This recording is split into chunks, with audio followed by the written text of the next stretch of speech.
Hello, dear friends and fellow masters. Please welcome to the day 19 of Journey Towards True Path, brought to you by PSSM USA team. I am your host, Deepika Yaran from Austin, Texas. Before we begin today's program, let's take a moment to offer our gratitude to our Guruji Brahmarshi Pitama Patriji, who unified thousands of people worldwide through pyramid meditation. Let's also thank Team PSSM USA for providing us this beautiful platform of JTTP. Today's program consists of two parts. First part is the wisdom sharing on the topic Yoga Parampara or Yoga Hierarchy by Pushpa Pocham. And the second part is Abundance Meditation by Sreelakshmi. I want to take a couple of minutes to talk about our first guest, Pushpa Pocham. Pushpa Pocham is an IT professional who grew up in a small town in Andhra Pradesh, India. She came to the US for a job. She's currently living in Atlanta, Georgia. Her family consists of a lovely daughter and caring husband. She has been practicing meditation since 3 years. She first started her meditation practice with Sahaja Yoga, a Kundalini yoga taught by her friend.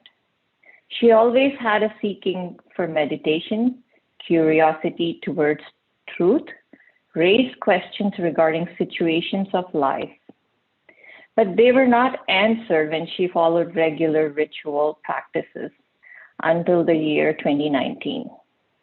In 2019, she met Patriji, and it entirely changed her perspective of life. From then, she could successfully remove all her blocks and started Anapanasati meditation. She realized Anapanasati meditation is the right kind of meditation and could see the benefits from all aspects of the life. Since then on, realizing the benefits, she started sharing her experiences and wisdom with friends, family, and co-workers. And she could feel a higher sense of satisfaction in sharing and gaining the wisdom. She is also pursuing her PhD in ethical and yogic science and constantly working towards her spiritual growth. So friends, let's hear more from Pushpa Pocham.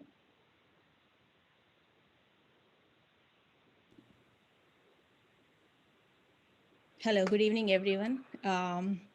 Thank you so much. It was a pretty good introduction. First of all, I'm so happy to get an opportunity to share my wisdom here. So basically, yeah, to my introduction, right? So I've been, seeking some questions based on the situations, what I'm facing. But yes, so I realized, yeah, after coming into the meditation, all of the questions has been, answered automatically. So thank you so much. This is a wonderful topic we're going to cover today. I enjoyed so much while preparing. I hope you will also, like this topic. So before we go into the meditation, our session, yeah, my humble pranam to Brahmarshi Pitama Patriji and all of the pyramid masters. Each and every master, like directly and indirectly, has influenced me so much. In my day-to-day life, or if I'm trying today, if now I am able to share my experience with others. So it's all about pyramid masters. So thank you so much. So let's go into the topic. I'll share my screen.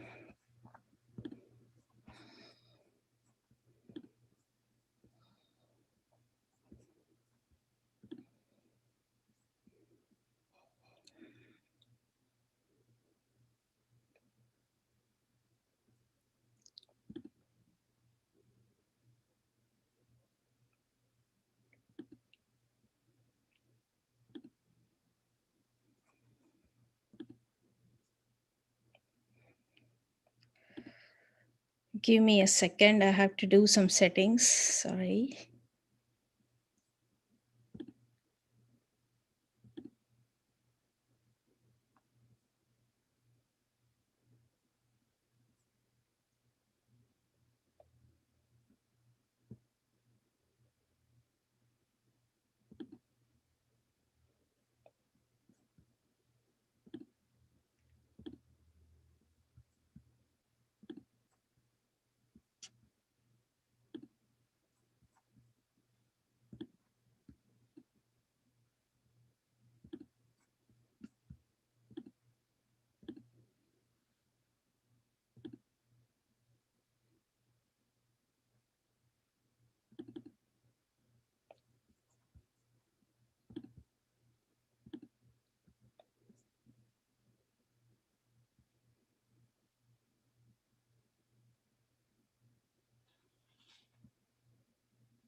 Sirisha, Yeah, is it possible you share the screen, or I can just go over it if you yeah, have it? yeah. Yeah, I'll thank you so much. Sorry.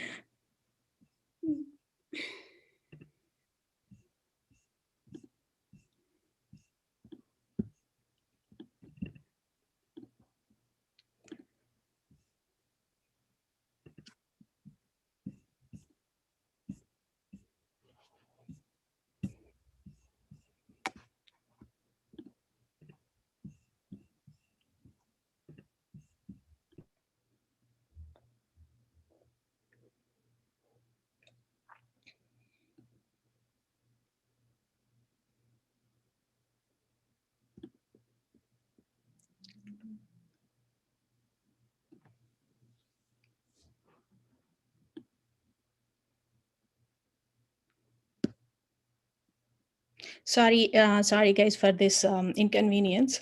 So meanwhile, I mean, while Sirisha opens up the presentation, I can just go about, give a brief introduction of what is yogic hierarchy and yoga parampara, right? So it all starts with, we know we are in one janma. Um, so it's basically a step-by-step process. How do we know ourselves? Like, sorry, a step-by-step process. Okay, thank you, Sirisha, so much. Yeah. So yeah, my humble pranam to my Patriji Garu. So we can go to the next slide. Um, so let's learn about. I mean, in the topic of yoga parampara, we have different types of yogas. There are 4 types of yogas. It's about like how soul evolved through different yogic stages, right?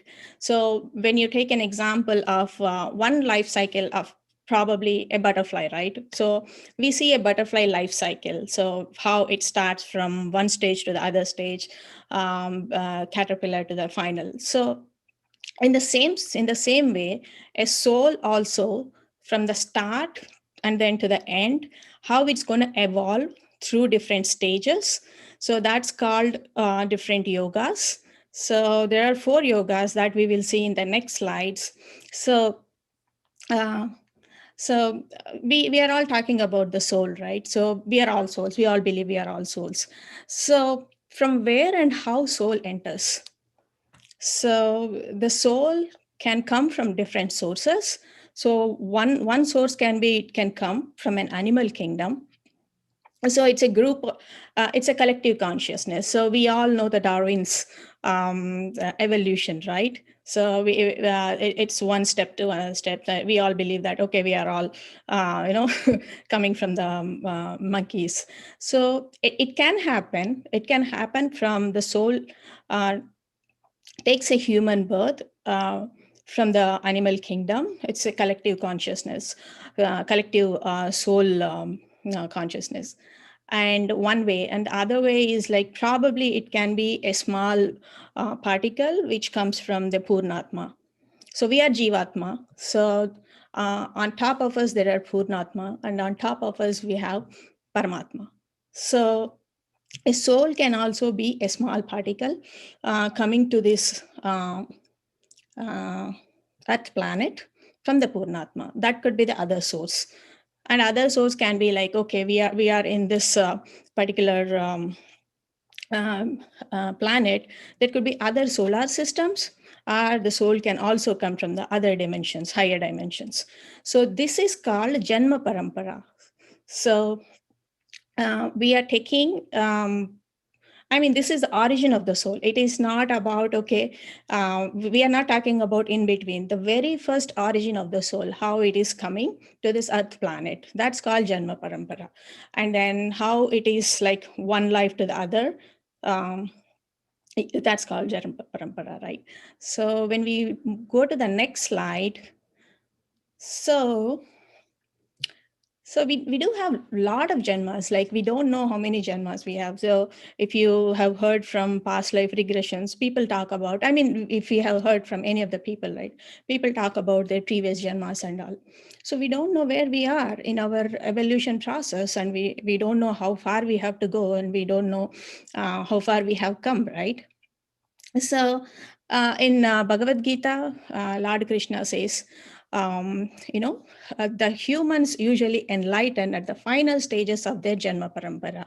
So this is a beautiful sloka, Bahunam Janmanam Ante Jnanavamam Prapadyate.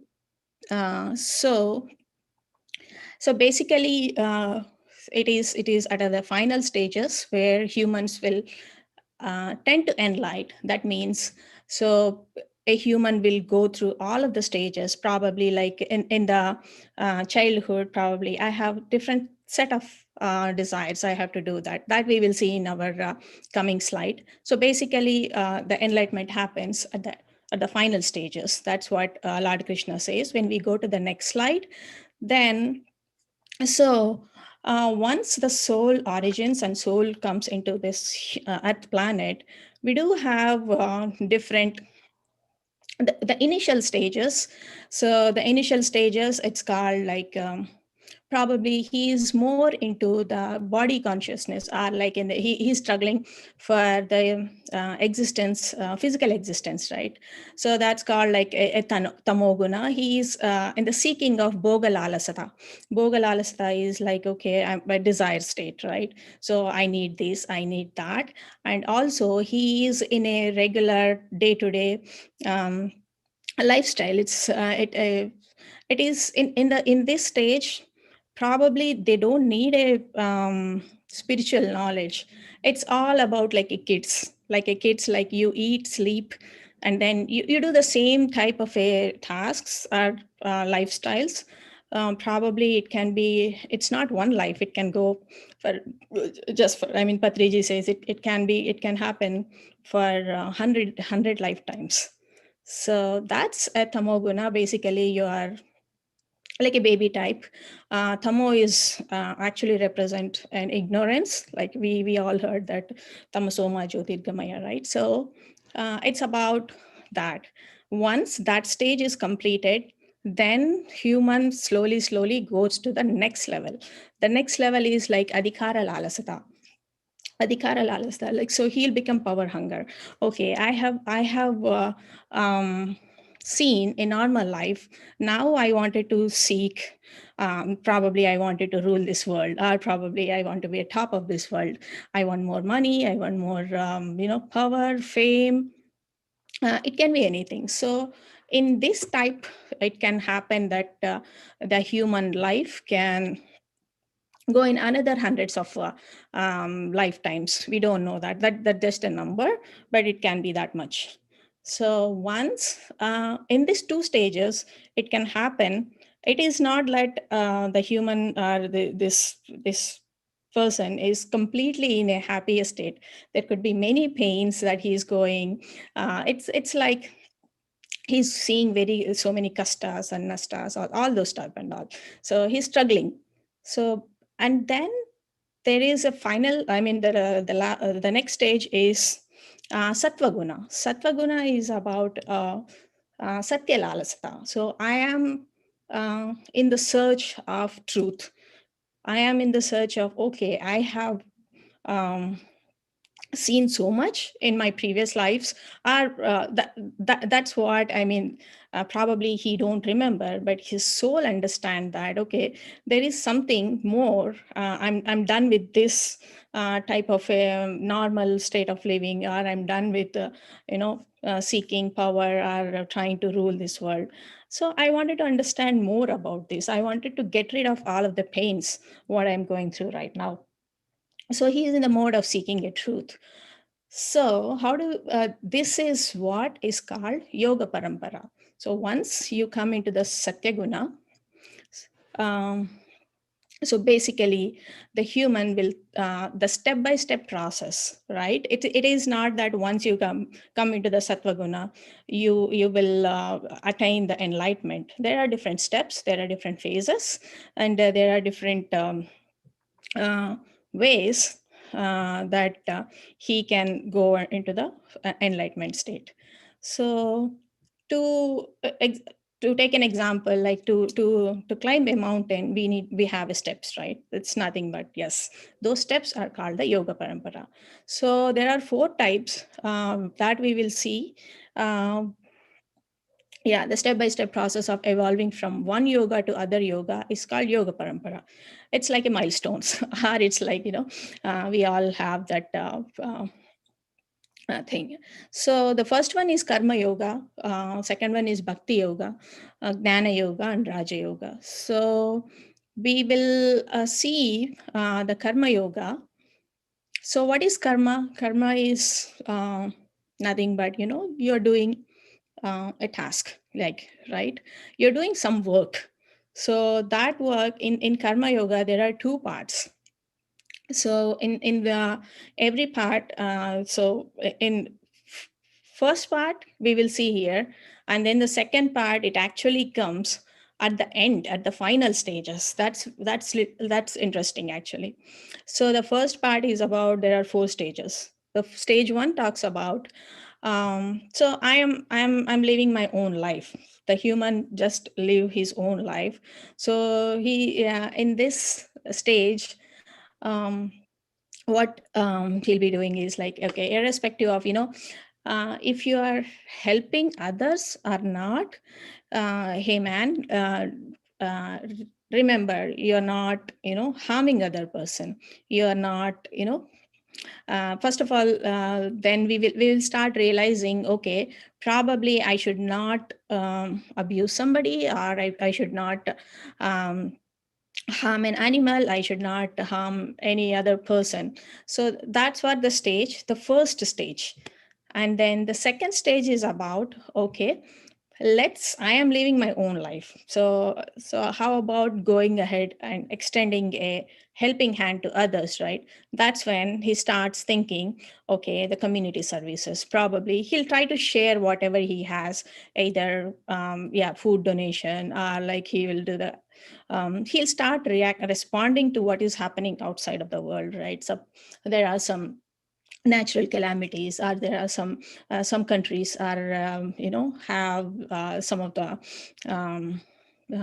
what do you call, need for kids or for women, anything that he try to do a help, contributing from his side. Or it can also be like he's sharing his knowledge, like if I'm a musician, I am going ahead and teaching the music. Or if I'm a teacher, or if I'm like, I would go to the schools and share my I would do the free teaching to the kids of who is under poverty level, those kind of stuff. Then comes the stage 3. So the stage 3 is something, it talks about, hey man, do the karma, but the thing is, do not expect any results. So I feel like, okay, I have done that, so probably start expecting same thing from the that person. So whatever you're doing, do it without expectation. So irrespective of uh, uh, your thinking, uh, your good karma will come back to you. So don't waste your time in expecting the results, or see the results. So, and again, the another good sloka from Bhagavad Gita, right? So, Krishna says that, yeah, don't expect the results.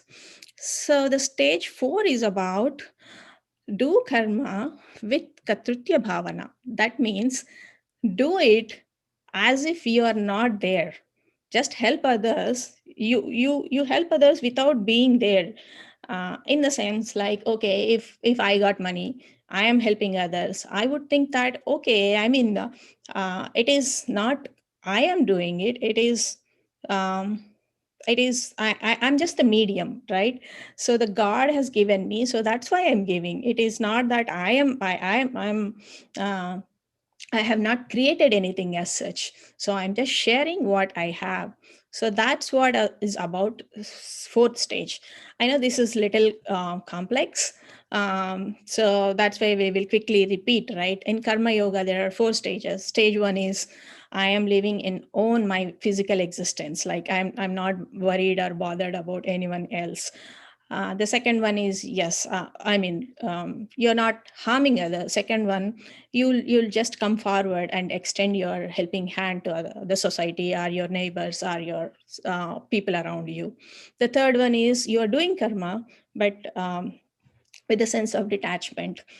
So you're not expecting any results, and you're not wasting time, and you have that in your mind that, okay, see, I am doing karma. Probably it may or may not come to, it may or may not see the results instantly, but it's going to come back to me in some way or other way.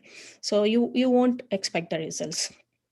And fourth is about, yeah, doing the karma without having a sense of you being doing it. It's done by you. So that's kind of a stage, fourth stage. So part 2, actually, we will see after the 4 yogas, because that will come back once. Yeah. So, okay, this is a bhakti yoga. So it is says that I think if you have been there in Aniruddha's sir class, he was telling is same concept. So bhakti yoga is all about, you connecting with your own self. Ideally, idol worship is not bhakti, right? So you connect with yourself, and then that's where you seek the God everywhere. So yeah, it is not being considered as a yoga.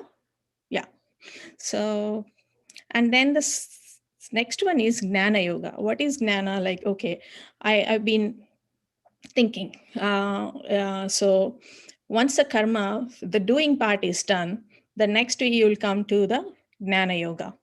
So in this yoga, human starts realize that, okay, earlier the human is in a body conscious state, as if he thinks, okay, I am the body. I means I am the body. So he seek all of the happiness using the body, and like either eating or sensing anything through the body. But in this stage, he feels, okay, probably I'm not the body, I am the soul. So once he come into this consciousness, he keep telling the others also, if you lose somebody, he'll say, hey, don't worry, I mean, we are just vacating the body, but soul is eternal. So he will keep that in the mind. And in this, there are again 4 stages. The first stage is Shravanam. So so the Shravanam is like listening, right? Hearing to the spiritual discourses. So I heard about when I had a long commute to my office. I heard to the all Bollywood or Hollywood music. Initially, I used to feel happy, and then later on, I felt like, okay, this is something. I mean, I'm because the lyrics are impacting. So it's not that whatever you're hearing also, right? So once I started hearing the spiritual discourses, then I felt really happy. Like I was, okay, that's what I think the problems, I mean, the kind of solutions I have to my problems. So I could not say that, but it has, given me a lot of, what do you call, not the happiness, what do you call, a sense of relief, right? So this is about realizing, again, this is also about realizing not to harm anyone, follow ahimsa, not killing others, other living beings. But essentially, he is in a hearing mode. So once he is, once he is hearing to all of the spiritual discourses, next is mananam. Mananam is revising, right? Suppose we all heard, I mean, in Telugu there is called Chaganti. So he explains many of the topics so beautifully. So but when we come across that kind of a situation, whether are we revising what he told us or not. So that's what happens in this stage. So you keep revising. Okay, so that particular master has said this one, that probably it is right. So example, yeah, Jesus mentioned, unless your two eyes become one, you cannot enter the kingdom of God, right? So example, that is one. So you will start remembering what you heard in those spiritual discourses. And then stage 3 is nididhyasa. Nididhyasa is like, okay, referring to the wisdom heard and practice the yoga in a soul consciousness state, right? So we all heard about Ramayana, we all heard about Mahabharata. There are so many great stories. But if we come across the same kind of a situation, are we practicing that or not? So that's what happens in this state. So okay, um, a god like Rama itself has gone to the um, exile. So I mean, are we applying that concepts to our life? That's what happens in the nididhyasa. So he's actually in a practicing mode, and he's applying to his own life. And stage 4 is sakshibhutam. So this is last one. So we are the human is in a witness mode, irrespective of what is happening around. There could be a happy, or there could be a sad situations he's facing, but he still tend to be like, he's just witnessing it. He's not reacting, because he knows he is a soul, and there is a purpose to that, and he understand that as told by Shakespeare, right? The whole world is a drama, and we are just playing our role. So in this stage, in the witnessing mode, probably he will not have any of the grudges on anybody. So he will feel like, okay, probably I'm playing my role and he's playing his role. There is nothing much that I will have to take it to the heart. So he will, all situations, what is happening around him, all probably whatever he's doing, he's just do in a witness mode. So in a Gnana Yoga, yes, these are the stages: Shravanam, Mananam, Nididhyasa, and Sakshibhutam. Yeah, next stage is about, once we complete all this, next stage is called Raja Yoga. So Raja Yoga is a king of all yogas. So in this stage, humans start journey towards insight, right? So how we do that, like yogaha chitta vritti nirodha. So this is told by Patanjali, right? So once you start doing yoga, chitta vritti, I mean your mind, you're emptying your mind, and that's called dhyana yoga or raja yoga. So yeah, the next one is in dhyana yoga, right? So we have seen karma yoga, and we have seen Gnana Yoga, and now we are now the human is in the Dhyana Yoga. So we might have crossed more than 200 or 300 lifetimes to come to this stage, right?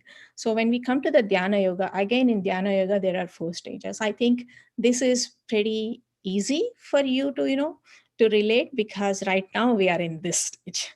So stage 1 is observe your breath, right? Anapanasati. So we'll ask, hey, sit in a comfortable position and observe like your inhalation and exhalation of the breath, and make both as one. So in because he has seen, again, yeah, as I told earlier, he has seen lot of pains in the initial stages of when tamoguna stage and rajoguna stage and karma yoga. And Dhyana Yoga, it's like, you're actually trying to sense what is the right thing. Now in Dhyana Yoga, you will actually come and do the practice of by sitting and, practicing that. Stage 1 is observing your breath. Stage 2 is like, yes, emptying your mind, right? In the state of, so initially when we start doing meditation, yes, lot of thoughts will keep coming. So how he, once he will, practice, probably one he will empty his mind. And then stage 3 is about, like, you receive the cosmic energy. We have Brahmarandra. From the Brahmarandra, you receive the cosmic energy. There is abundant cosmic energy, right? So this is the cosmic energy is for soul, right? The way how we maintain our body. I mean, we have seen people going to the gyms and every day do the exercise to tone their bodies and to keep in a healthy state. So how do our soul be in a healthy state? And the mental fitness, right? So when you come to the mental fitness, that's where you start showering, like a body needs shower to clean up all whatever dirt we are accumulating, bacteria, germs, all this is. So the soul also needs a shower, and that showering will happen through the cosmic energy, just like Lord, Shiva. Shiva have Ganga on top of his head, so it keeps continuously showering the cosmic energy in the form of water. So that's the cosmic energy.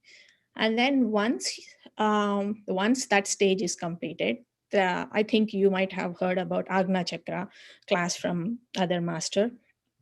So you will see the visions. Your wisdom eye will start seeing things. When you close your eyes, you will see beautiful mountains, nature, trees, birds. So that's called Divya Chakshu, or a wisdom eye. So many people ask, hey, I don't see it, the wisdom eye. So it will happen by practice. So I think Dhyana Yoga is simple compared to the other yogas. So how wisdom, when we go to the next slide, so Dhyana Yoga, wisdom eye, right? To just to refer to what is there in our history, Sanjaya in Mahabharata. So that's a great example, right? So he has um, uh, narrated what is happening in the Kurukshetra between Pandavas and Kauravas to the Dhritarashtra. So how did he get that? Through the wisdom eye. And we do, I think many people have heard about Potuluri Veera Brahmendra Swami.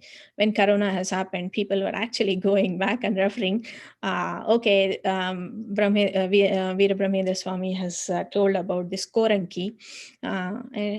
Same thing with the French astrologer Nostradamus, right? He also have told, I think, some of the predictions. So that's called the wisdom eye. So anyone meditates anywhere in this world can acquire the third eye. So the key is to just to practice.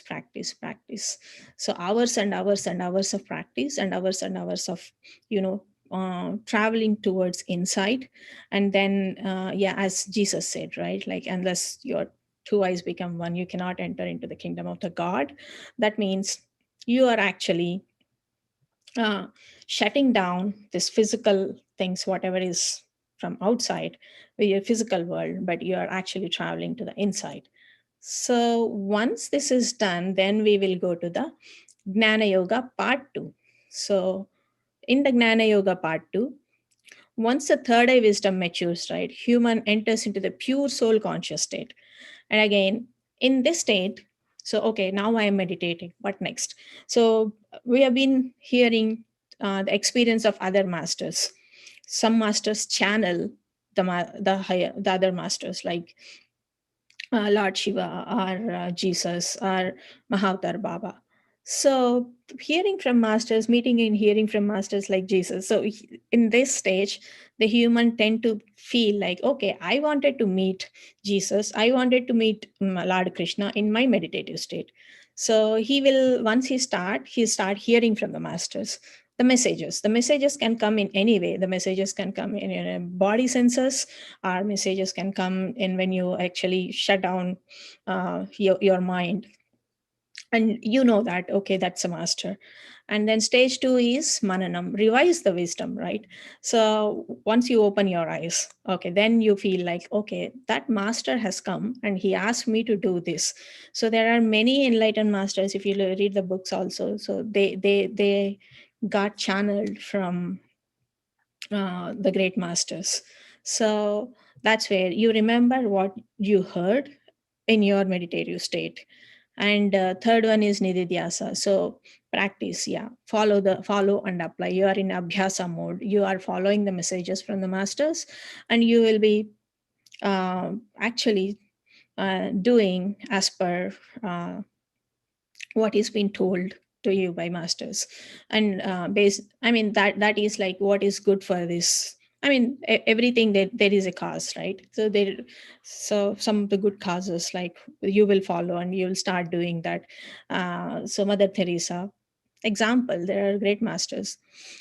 Stage 4 is about again Sakshi Bhutam. So it's more or less same. So you are in a soul conscious state, and you are in advanced part of Jnana Yoga, where you are actually listening to the masters, and you are also talking to the masters. You are applying, you are doing what masters has been told, and you won't be in a situations like affected by any situations, right?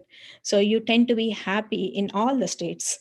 You don't seek happiness from outside, you actually seek, you have abundant of happiness from the inside. You'll just be in a witness state.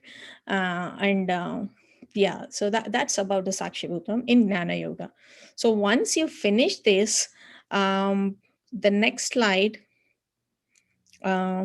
is about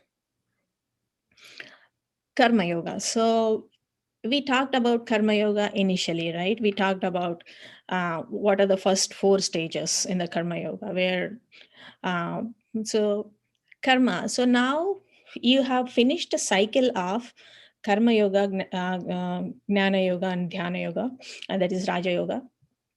So now you are in a state, you know much more. You know you are not a body, you are a soul. And once in a soul consciousness state, you are actually talking to, I mean, you are talking to the masters.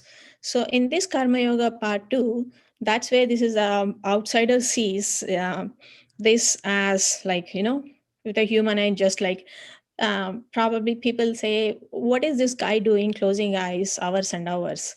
But all of the phases happens only when one closes the eyes, right? So Karma Yoga 2 is about teaching the meditation. You go ahead.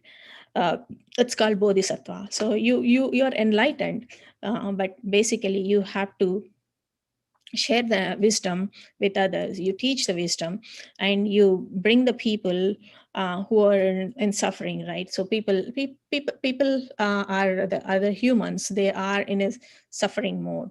So teaching meditation practice. So Gautam Buddha, once he's enlightened, right, he went ahead, he closed his eyes, and then he thought like, whom I should share this wisdom. So there are 5 friends, so he went there and he taught the meditation. So and then bringing one into the meditation is Karma Yoga part 2. Yeah, Jesus and Buddha, they are at the final stages, and they have done this. They are enlightened masters, and they have also helped people to enlighten, or at least understand, okay, this is what the highest state of being. But somehow in India, this has been, though Buddha has been I mean, everywhere we go, we have a Buddha statues, but the practicing of meditation has been replaced by rituals. So, and again, yes, right now again we are in the right path. So the one who teaches the meditation, he will be in the last lives, and he will not come back again. So one should become a Buddha, one should become a Jesus.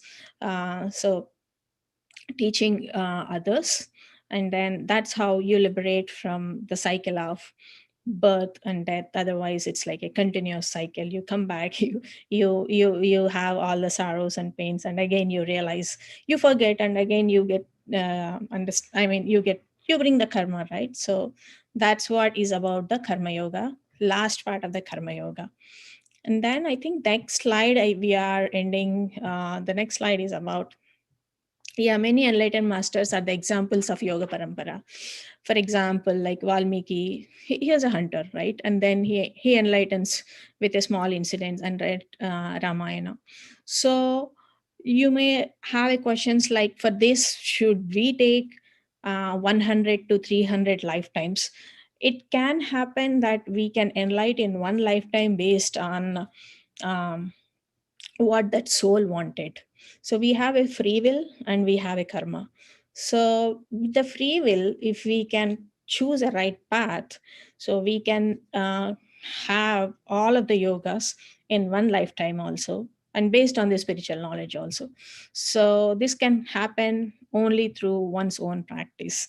So I can go ahead and suggest other soul probably take this path, but one have to do their own practice to evolve to the end stages of the karma yoga last two. So yeah, this is about yoga parampara. And I think the last slide I just got is like how just quick recap of at a glance. Like you have karma yoga, there are 4 stages, gnana yoga 4 stages, and then dhyana yoga. Once you finish the dhyana yoga, and then you come to the gnana yoga, again 4 stages, and finally the karma yoga. So yes, masters, and yeah, this is what is about. I really enjoyed while working on this, or preparing for this one. I hope it's clear. If any questions, probably you can give in a chat. Um, should we? Yeah, go. Yeah, Pushpa. Like, I think we have decided to take the questions at the towards the end. That way we have more time. But I recommend all the viewers to type their questions or keep it ready, and we are definitely going to get to that towards the end. So that was very beautiful explanation of Yoga Parampara, Pushpa. So, and you beautifully showed how the concept of meditation is tied into Yoga Parampara, and we learned how, like, what is Janma Parampara, how soul enters earth, and also all the different stages: Karma Yoga, Bhakti Yoga, Jnana Yoga, part 1 and 2, Raja Yoga, Dhyana Yoga, Jnana Yoga, Karma Yoga, part 2 again. So from your explanation, it feels like we are all at least in Dhyana Yoga stage, Yeah. right? Yeah. And again, also, if we want to get to the highest state, it's not just practicing meditation. It is also teaching the meditation that is the highest state that we can achieve. And that's all in our control and our own practice that takes us there. Right, Pushpa? Right, exactly. You got it. So yeah, if we learn the meditation and we just be on our own, if we are not teaching, there is a fair chances we'll come back again. Exactly. So yeah, please keep your questions ready, and Pushpa can answer. And meanwhile, Sirisha, I think we can go to the next part, right? Yes, Deepthi. So, okay. So our next master who is going to help us with the meditation is Sreelakshmi from UK. And Sreelakshmi doesn't need any introduction. We all have seen her many, many times on this platform. Hello, Sreelakshmi. It's all yours. The stage is all yours.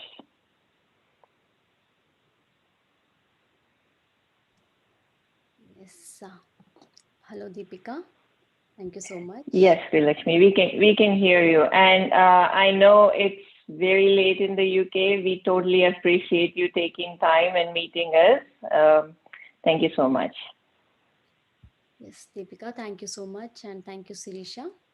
And friends, hope you are doing well and hope you are doing great. And so today's topic is all about abundance, and I'll be guiding all of you into this meditation with this abundance topic.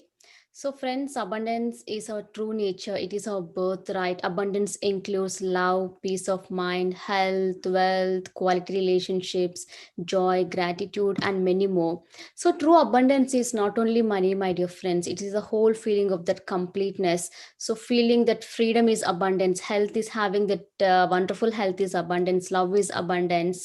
And there is a beautiful quote that we have to shift our consciousness and allow that infinite abundance energy to flow through our experience. And also, there is a beautiful quote in Vedas that when you take abundance from the abundance universe. So abundance is my favorite topic, and I'm so grateful for giving this opportunity, Sirisha, for giving me this wonderful opportunity. So, friends, without any delay, let's all dive into this beautiful meditation. So, I request everyone to sit in a comfortable posture,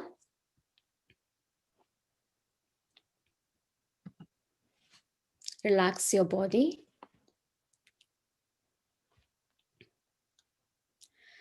Comfortable posture is very important for meditation. Make your body as comfortable as possible.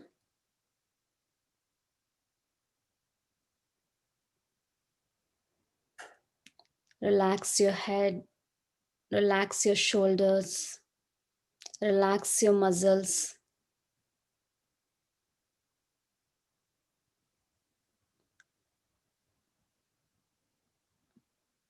Gently close your eyes. Settle yourself.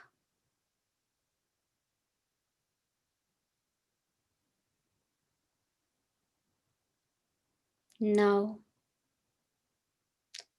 start observing your normal and natural breath, my dear friends.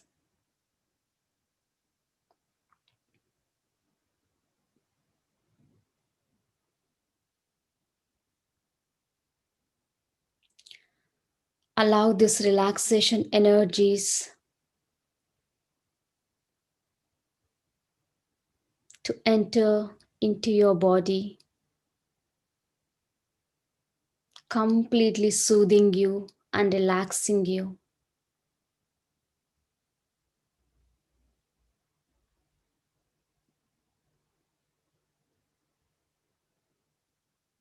Forget about everything, my dear friends.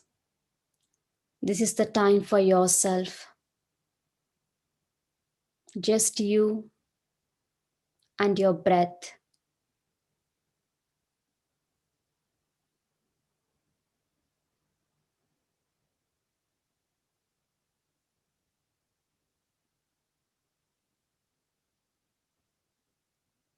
Experience inner silence within you. Enjoy this inner silent state within you, my dear friends.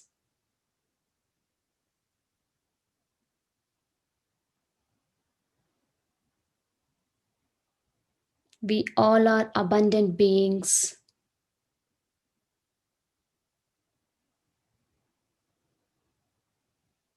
We are that infinite consciousness.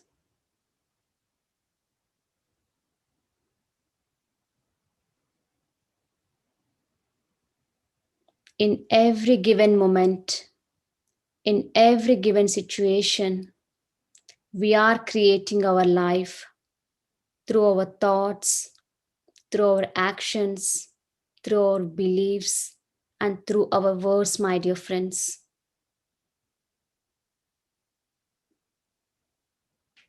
So let's all be more aware of what we are putting into our mind.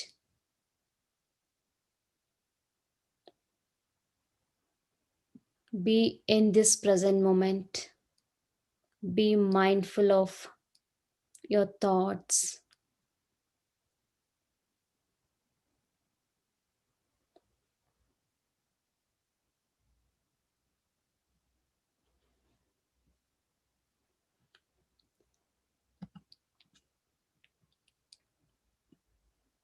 Abundance mindset allows us to see more options, more choices, and more resources in our life, my dear friends. When we train our mind,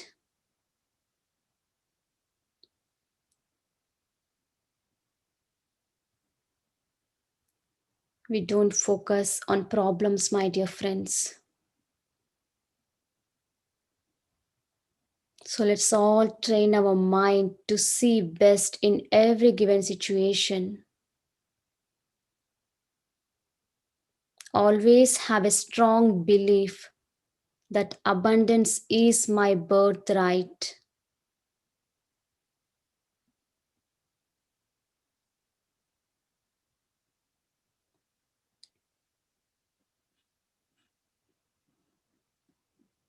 No thoughts whatsoever, my dear friends.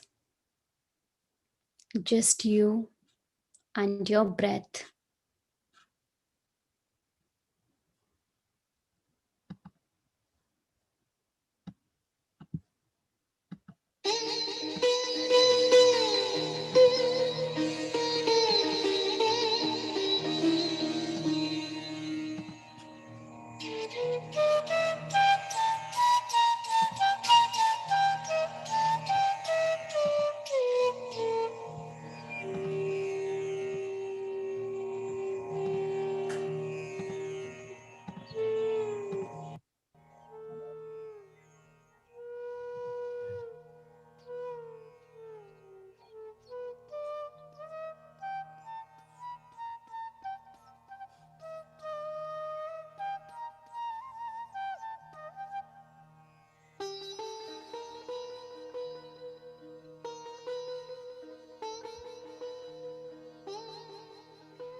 Be in this present moment, my dear friends, with a beautiful smile on your face.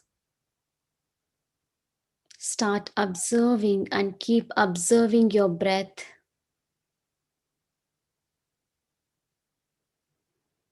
Feel that inner happiness within you. Feel the inner joy within you. Inner bliss within you, my dear friends. Let's all raise our vibrations by connecting with this happiness.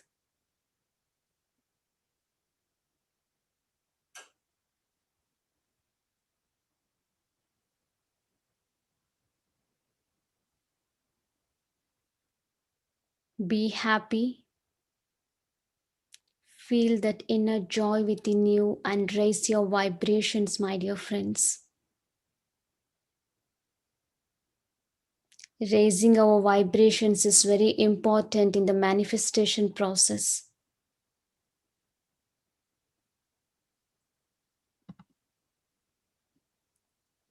Money is a part of God's energy. It is a beautiful, wonderful tool that communicates between all things, all human relationships, my dear friends.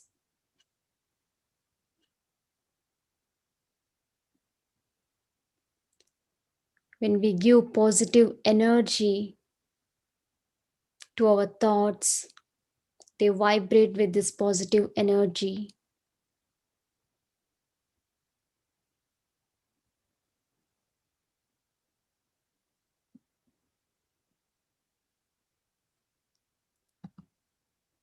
Keep focusing on your breathing.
Completely be in the receiving mode to receive these higher energies flowing from the higher portals.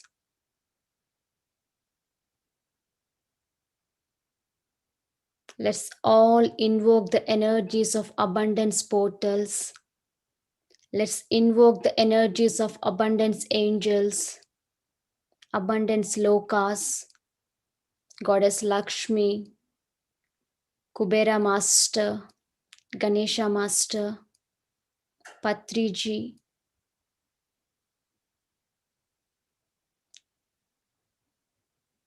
Let's all connect with these higher masters' energies and do meditation, my dear friends.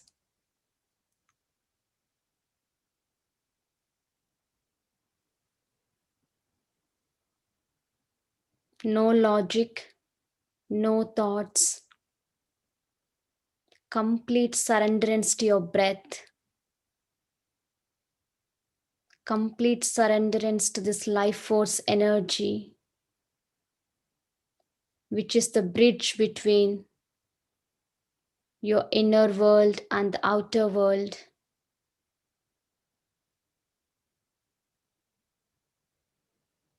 Completely be focused, my dear friends.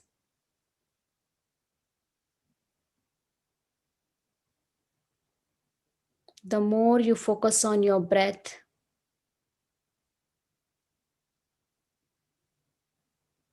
the more empty your mind becomes. In this calm, peaceful, relaxed, tranquil, and empty state of meditation,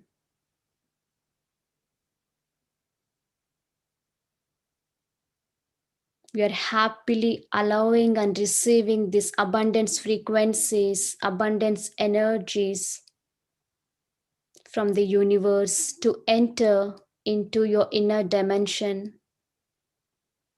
completely aligning your energies with the abundance energies of the universe.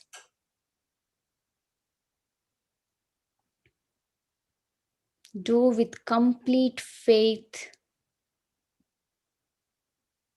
without any logic, my dear friends.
Completely be with your breath, my dear friends.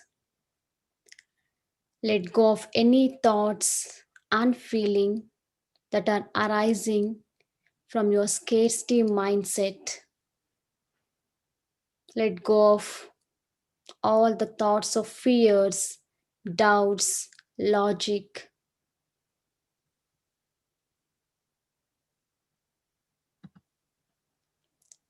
Let's release and let go all these unwanted energies from our energy system, from our subconscious mind, from our cellular memories, which are not in alignment with our highest and greatest good.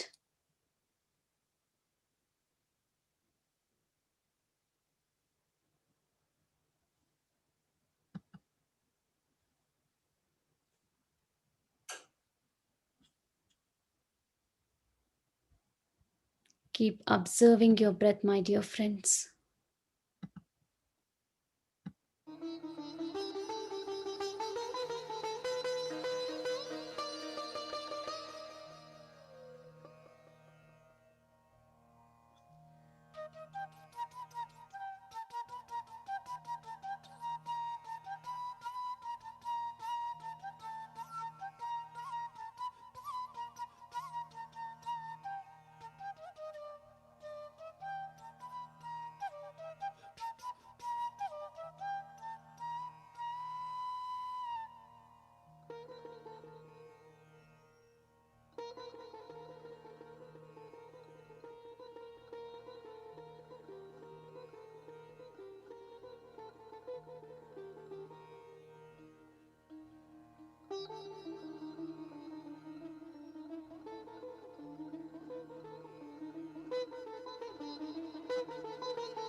Completely align with the group energies, my dear friends. As you align with the group energies, we are creating a beautiful sacred space by invoking all these higher divine healing frequencies of love, abundance and light, my dear friends. This abundance frequencies has the ability to cleanse, to heal, to transform, to realign and reharmonize and bring back your energies into synchronizations and oneness with the divine. Feel completely recharged as you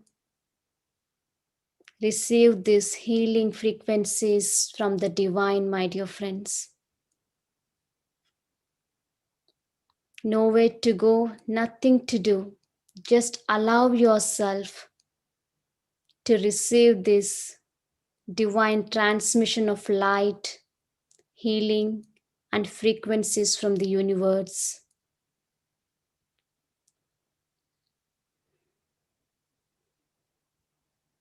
With each breath you take,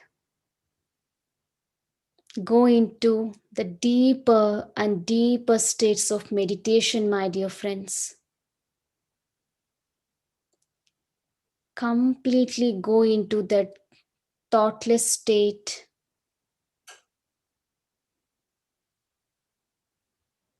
that shunya state, zero state of the mind, where creation is always happening. In order to create anything in your life, you need to become zero, my dear friends. You need to be in this present moment. You can't create the things just by living in the past or the future. Creation always happens in this present moment.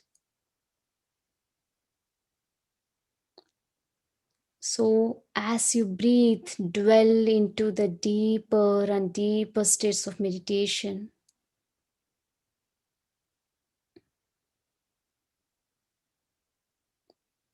Experience the flow of energies as they touch each and every part of your body, each and every cell of your body.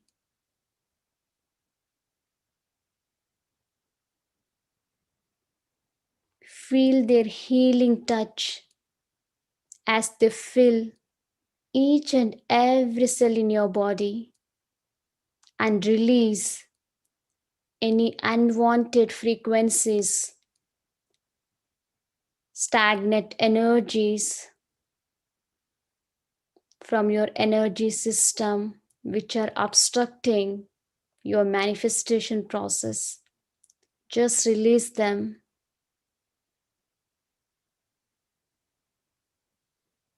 Let's all clear our old baggage which we have been carrying from our past life and from this lifetime.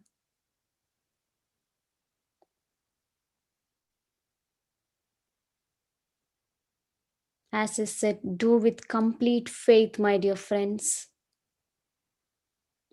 Then you see miracles start to flow in your life.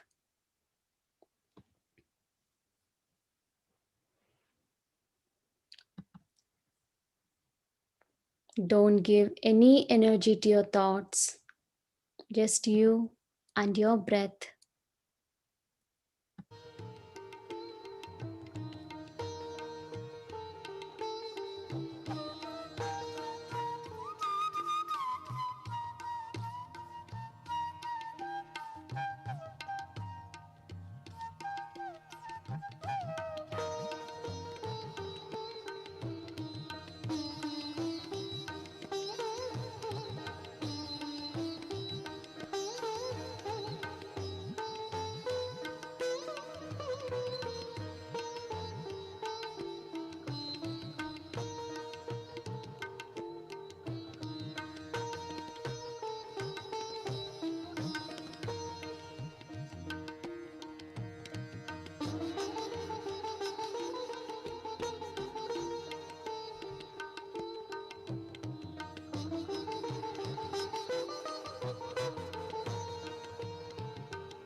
Now, invite all your family members energetically to meditate along with you, my dear friends.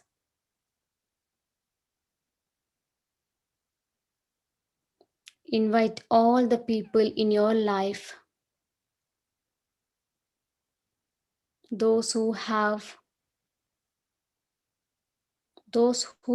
you have hurted, my dear friends. Invite everyone.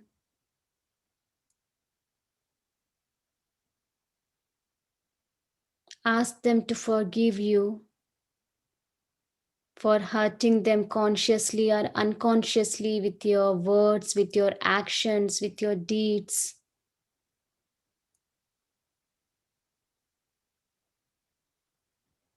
Let's cut off and clear off any negative energy connections between you and them.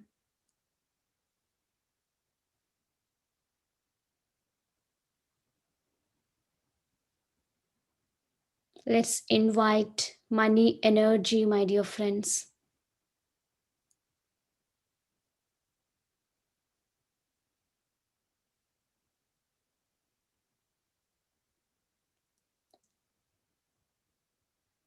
Let's ask forgiveness for money energy. So many times, knowingly or unknowingly, consciously or unconsciously,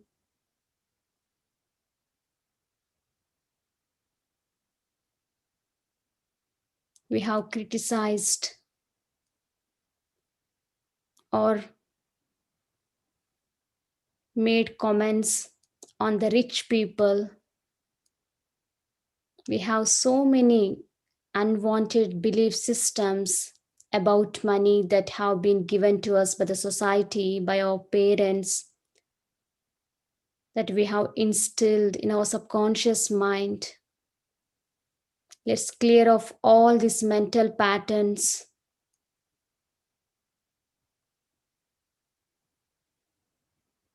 Let's forgive everyone and let's forgive ourselves.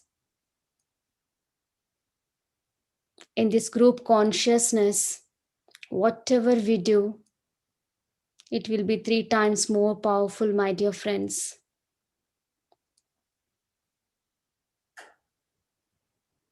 As we are meditating together with the collective consciousness,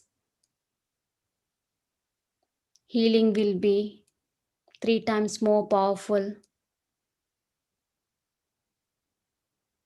Money is the beautiful energy. We have to invite that money energy into our life with so much of gratitude, with so much of respect.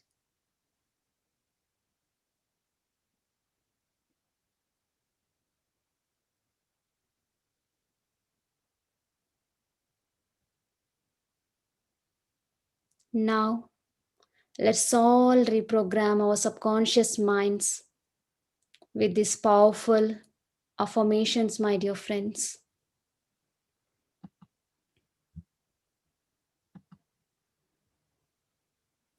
I am always open and ready to receive abundance of money, abundance of health, abundance of spiritual wisdom, abundance of knowledge, abundance of joy, abundance of success, abundance of prosperity in my life.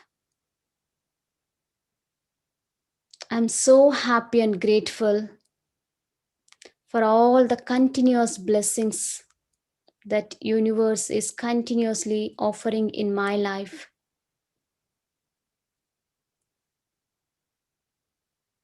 I'm successful in every area of my life.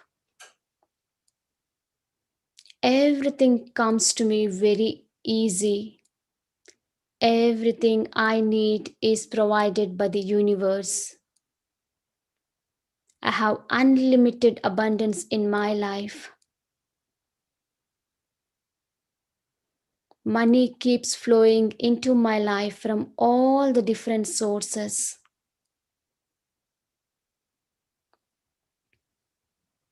I'm attracting always happy, healthy, joyful, and peaceful experiences into my life.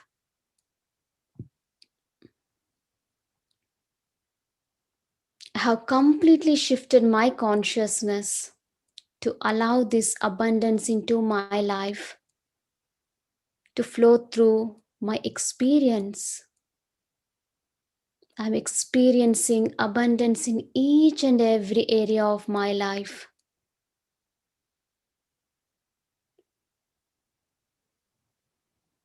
Each and every cell in my body is vibrating, is full of gratitude and full of abundance energies.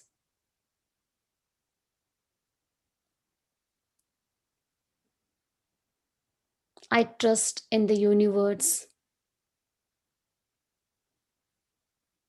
Life is always working in my favor. I just love my life. I respect myself. I honor myself. I love myself. I love money. I respect money. And I honor money.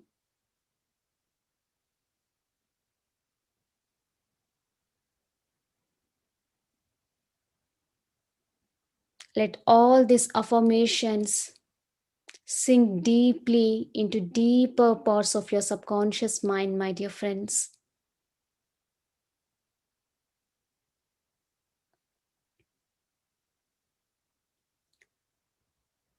Last 10 minutes, do not open your eyes. Completely be aligned with this frequencies, my dear friends.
Friends, now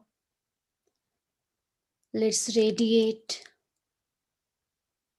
this healing energies, love and compassionate energies flowing through us from the divine source, from the divine consciousness to all the beings on this planet Earth. May all the living beings on this planet Earth live happily, live peacefully, my dear friends. Let each and every being on this planet Earth live happy, healthy, and peaceful. Send this love energies to all your family members.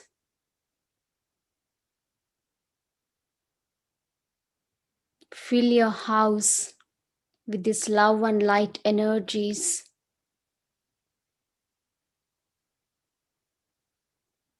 Send this love and light energies to all your future projects.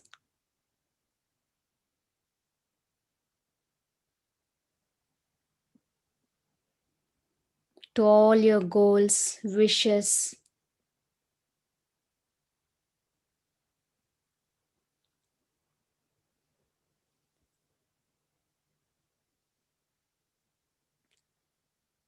Last 5 minutes, my dear friends. Do not open your eyes. Just 5 more minutes. Keep focusing on your breathing.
Okay, friends. So now let's express our deepest gratitude to the universe and to all the higher beings of love and light, to this abundance energies, abundance frequencies, to Mother Earth, Mother Nature, and to each and every supportive energy in our lives.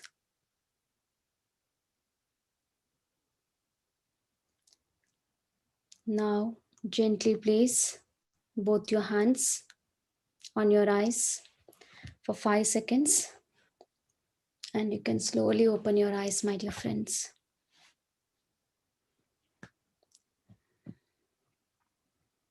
So thank you so much, friends. Hope you all had a great meditation, and thank you.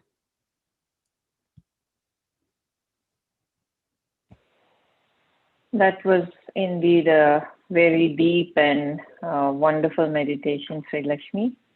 Once again, thank you from all of us. We greatly appreciate your session and thoroughly enjoy it. Thank you. And friends, I think we have, some of you have posted some questions in the chat. And Pushpa here will take over and answer the questions for you. Over to you, Pushpa. Thank you. Thank you, Sreelakshmi, for a wonderful meditation. So yeah, even I have been, attracting some of the things, but I think in today's session, I can see how can I send the energy to the future projects, right? That's a great point. Okay, yes. So the question is about, is Brahmarandra and Sahasrara mean same? So other masters, yeah, you can jump in. So the Sahasrara is like when we align all of our chakras, that's a state, right? Yeah, so that's a state where you will see and receive the cosmic energy. And Brahmarandra is, I guess, more or less same, but Sreelakshmi or Sirisha, you can just correct me if that's a physical thing, I guess. Like for a child till 5 years old, like we tend to see a a very thinner part on the head, and slowly that will become hard. So it's kind of a physical, and then Sahasrara is kind of a spiritual, I guess.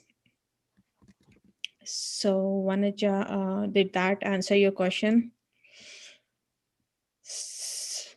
And then, yeah, presentation. Yes, I think this session is recorded. This will be posted to the playlist in the Journey Towards Truth.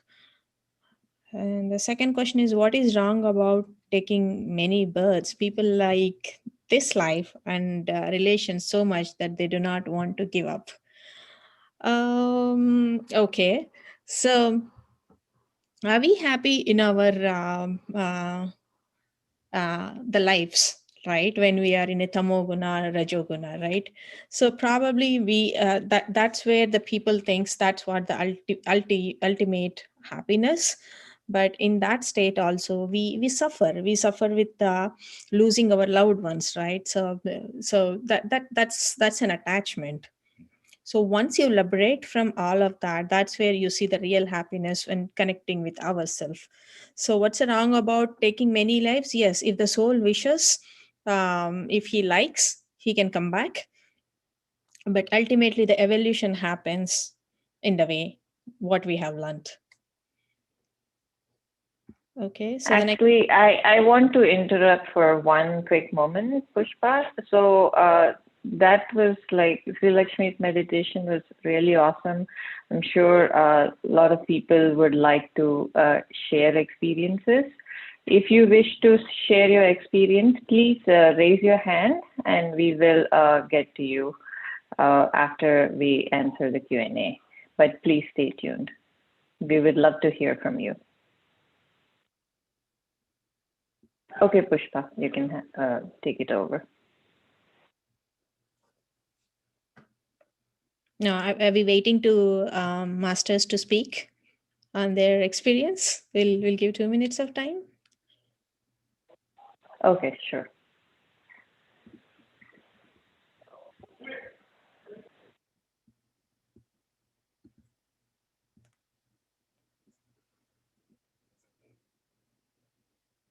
I see quite a few.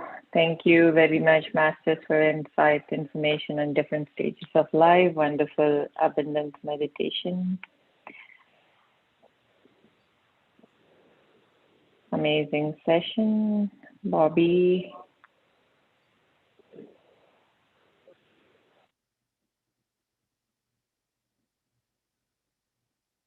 Thank you so much, Gopi. And thank you, Masters, for a wonderful session. Gayatri.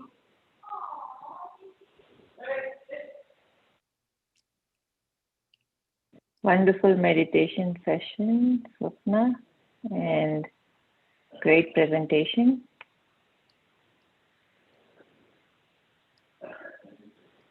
Thank you for the amazing session and great meditation. Friends, if you want to share your experience, we would be very much willing to hear from you. Please do share.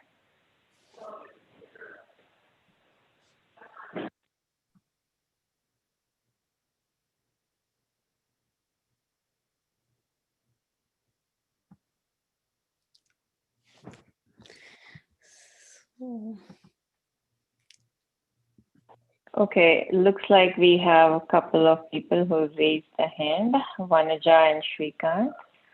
I'm going to unmute you. Hello, thank you for a wonderful session. I wanted to share my experience. I started meditating. With this session from day one, and today is. I was only able to sit for the full 1 hour session twice, and today is the second time I was able to sit. And I did feel a lot of tingling sensations in my body, here and there. Sometimes it was near the neck, sometimes it's at the back of the spinal cord, sometimes it's in the fingers. And by the end of the session, I was feeling very heavy-headed in the upper part of my body, my head and the upper part of my body. From the previous sessions, that what I have learned is its energy is healing different empty or spots in the body. That's when we get tingling session. So just wanted to share my experience and thank all the masters. Thank you, Vanaja. Thank you so much for sharing. Such a beautiful experience. You had such healing in your meditation. Thank you so much. And thank you so much, friends. I could see so many charts, and thank you so much for all your wonderful feedback, and thank you so much for sharing your wonderful experiences. Yes. Yeah, so to that question, what Vanaja had, right? So there is other small message I missed in our Dhyana Yoga, right? Raja Yoga. So once we start meditation, it is actually cleanses our nervous system like an Nadi Mandal. So the pains, what you experience, it's all for good. It's actually a cleansing process is happening. It's just like a delivery pains, like at the end you are expecting a baby. So that's what that's one point actually I missed while during the meditation, what kind of experience you'll see. Thank you.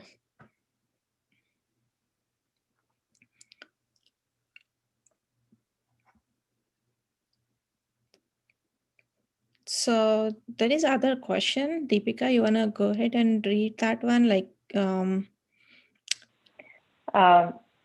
Sure. Are you talking about, yeah, I can read that. Hi, Pushpa, wonderfully presented. There is a question from my end. Do we always need to revise and follow our guru?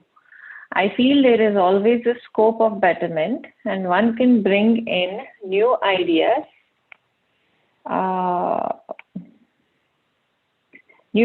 and better ways of doing things. So I think it's, someone said iPhone, so I don't know the name, but Yeah. So it's too many questions. Like there is, first question is like, do we always need to revise and follow our guru? So it's basically, yeah, you are going to a classroom with a teacher, right? So a teacher is someone who will actually, who knows the topic, and he trying to explain it. So there is a difference where you will just do the homeschooling without your teacher, right? So gurus are always like a medium for us. So probably you may or may not, initially our senses, our mind don't accept a human as a guru, but when you start meditating, that's when you see the greatness or importance of that guru. So I would say till this much, but again, Lord Krishna is also he's a Jagat Guru. So yes, we need guru.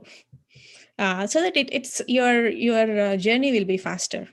So you don't have to, it's like it's a torchlight, right? You are in a jungle, and you're just roaming, and you have a torchlight. It's very easy for you to take a right path, and you are wandering and then trying to find your own way. So yeah, that's what I would say. That's what I feel like.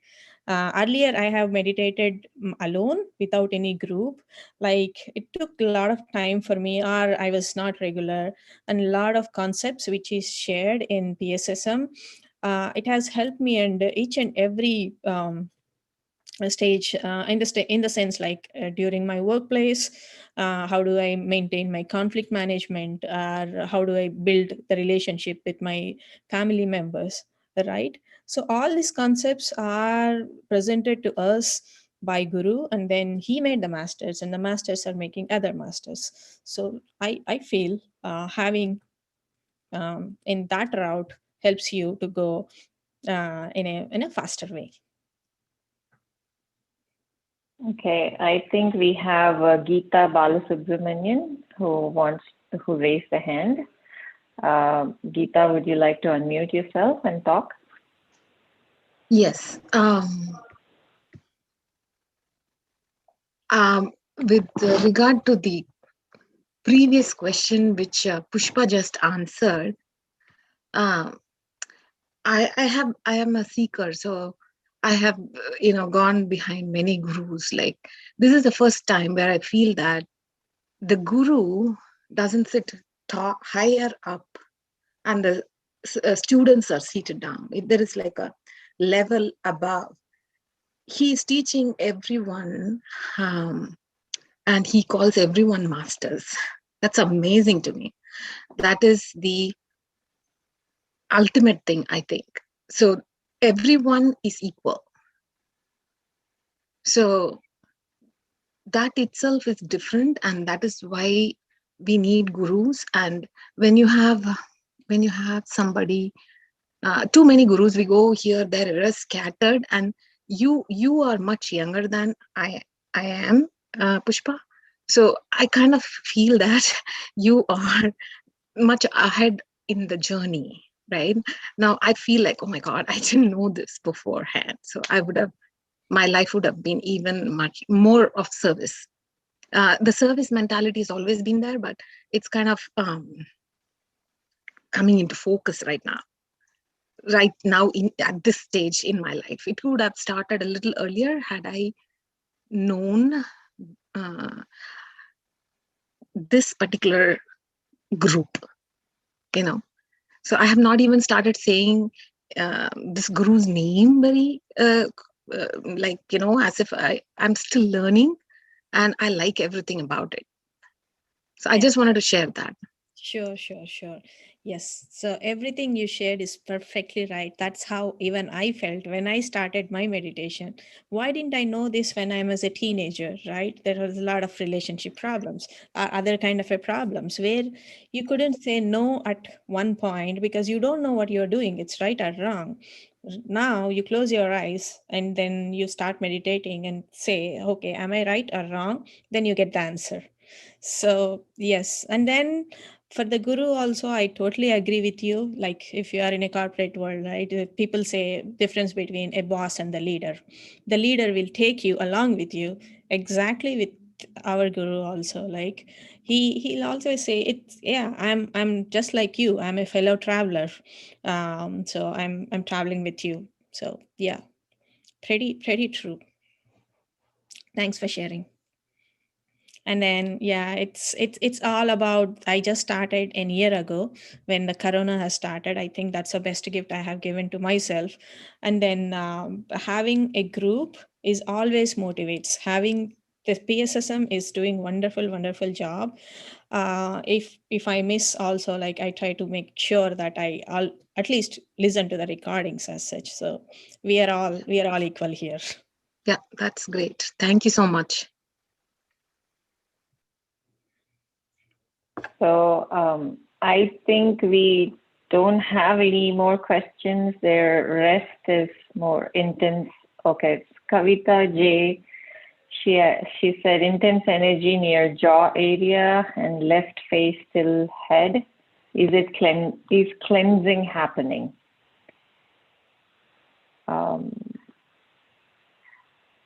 So do you, Sirisha or Pushpa, do you want to take that?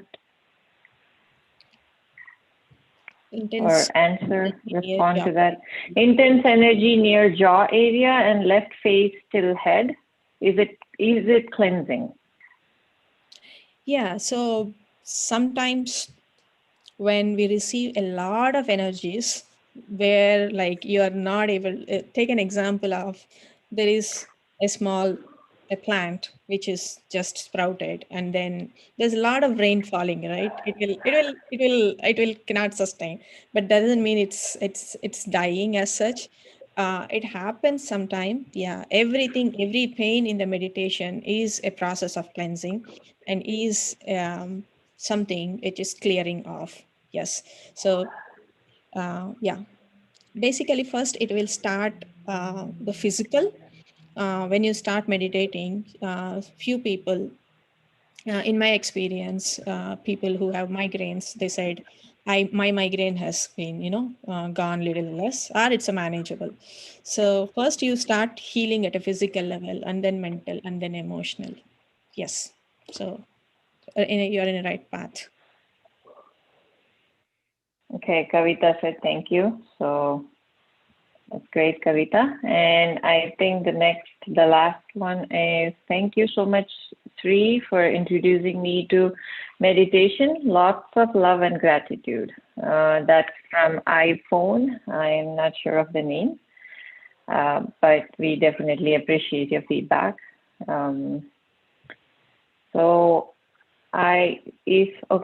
We have Nagaraju who raised the hand. Please unmute yourself, Nagaraju, and you can speak. Hey, thank you. Hey, thanks, Pushpa, for the great session. I see a lot of content summarized and well presented, and it's one of the sessions which is much different than the previous ones where you have used slides. It's very helpful to get engaged. Thank you for that. And sorry, go ahead. No, I just said thank you, Nagaraj. Thanks. Thanks, sir. And another experience I just wanted to share. Actually, my two kids, they were like in the other room and they were like kind of arguing. And I asked them to just sit next to me while meditating. And they almost did like a full 1 hour meditation, which generally for 10-15 minutes itself, they always resist. But today they were able to do, and no complaints so far. Wow, that's really great, really great. I think that's what the group energies. And then your kids has definitely helped in raising the energies in our group also. So yeah, thank you so much. Thank you.